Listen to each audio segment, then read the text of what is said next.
అనుదినమన్న శ్రోతలకు మన ప్రభువును రక్షకుడై ఉన్న యేసుక్రీస్తు సరిసాటి లేని మహా గొప్ప పరిశుద్ధమైన నామమునందు శుభములు. నేడు 2024 సంవత్సరము డిసెంబర్ మాసము 17వ తారీఖు మంగళవారం నాటి ధ్యానాంశము.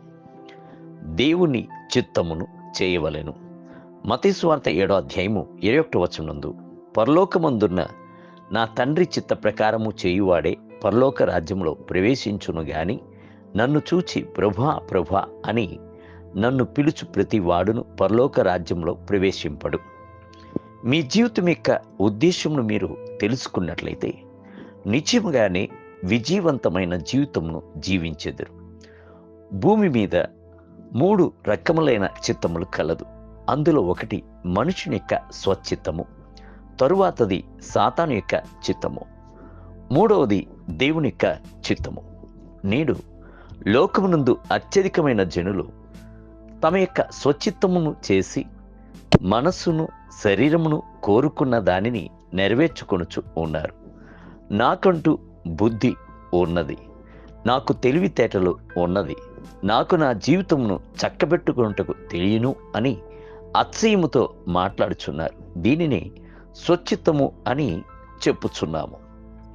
కొంతమంది సాతానుకు తమ్మును అమ్మివేసి అతడు త్రోవ నడిపించినట్లుగా తమ్మును అప్పగించుకుందురు. కొంతమందికి సాతాను ప్రేరేపణను ఇచ్చుచున్నాడు. కొందరిని స్వాధీనపరుచుకొని తన యొక్క కోరిక చొప్పున ఆడించుచున్నాడు. ఆనాడు సేన అను దెయ్యము పట్టిన మనుషుడు సాతాను చేత స్వాధీనపరుచుకొనబడి సమాధులలో మధ్యలో నివాసము చేయుచు వచ్చెను. తన్ను తాను గాయపరుచుకొని దౌర్భాగ్యమైన పరిస్థితుల్లోనికి త్రోయబడి ఉండుటకు సాతానుడి కారణం.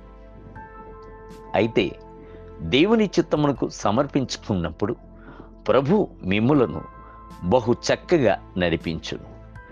మీ యొక్క త్రోవల కంటేను ఆయన యొక్క త్రోవలు 1000 రెట్లు ఉన్నతమైనది, గొప్ప ఔన్నత్యము గలది. మీకు భూతల కాలమును వర్తమాన కాలమే తెలియను, అయితే ప్రభువునకు భవిష్యత్ కాలము కూడాను తెలియను. ఆయన మీకు మేలుకరమైన ఈవులను అనుగ్రహించి ఉత్తమమైన త్రోవలో నడిపించవలనని ఆశించుచున్నాడు. జీవితం యొక్క ప్రతి ఒక్క రంగమునందును దేవా నేనేమి చేయుటకు చిత్తము గలవాడై ఉన్నావు అని అడిగి మీరు కార్యసాధకము చేయవలెను. తమస్కు వీధులలో ప్రభువుచే పట్టబడిన సౌలు అను పౌలు, ప్రభువా నేనేమి చేయుటకు చిత్తమై ఉన్నావు అను ప్రశ్నతో తన నూతన ఆత్మీయ జీవితంను ప్రారంభించెను. అపోస్తలుల కార్యము 22వ అధ్యాయం 10వ వచనం. ప్రభు ఆయనకు తన యొక్క మార్గములను చిత్తమును స్పష్టముగా బోధించెను. బైబిల్ గ్రంథము సెలవిచ్చుచున్నది, యెహోవా చిత్తము అతని వలన సఫలమగును. యెషయా గ్రంథం 53వ అధ్యాయము 10వ వచనం. యుద్ధ దినమునకు గుర్రములను ఆయత్తపరచుటకదు గాని రక్షణ యెహోవా ఆధీనము. సామెతల గ్రంథం 21వ అధ్యాయము 31వ వచనం. తనకు చిత్తము లేని వాటిని ప్రభువు నెమ్మదిగా అడ్డగించి వీరు.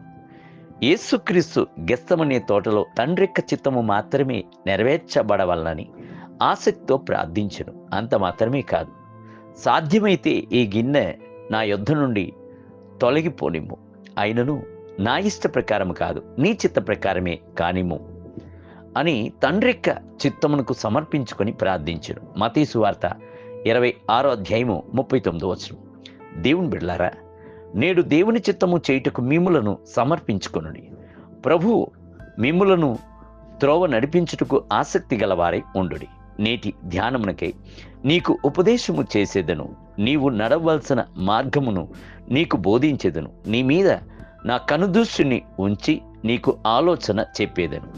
32వ కీర్తన 8వ వచనం. నేటి వేద పఠనము ఉదయము ఆమోస్ గ్రంథము 7, 8 మరియు 9 అధ్యాయములు, సాయంత్రము ప్రకటన గ్రంథము 8వ అధ్యాయము. ప్రభువు మిమ్ములను దీవించునుగాక. ఆమేన్.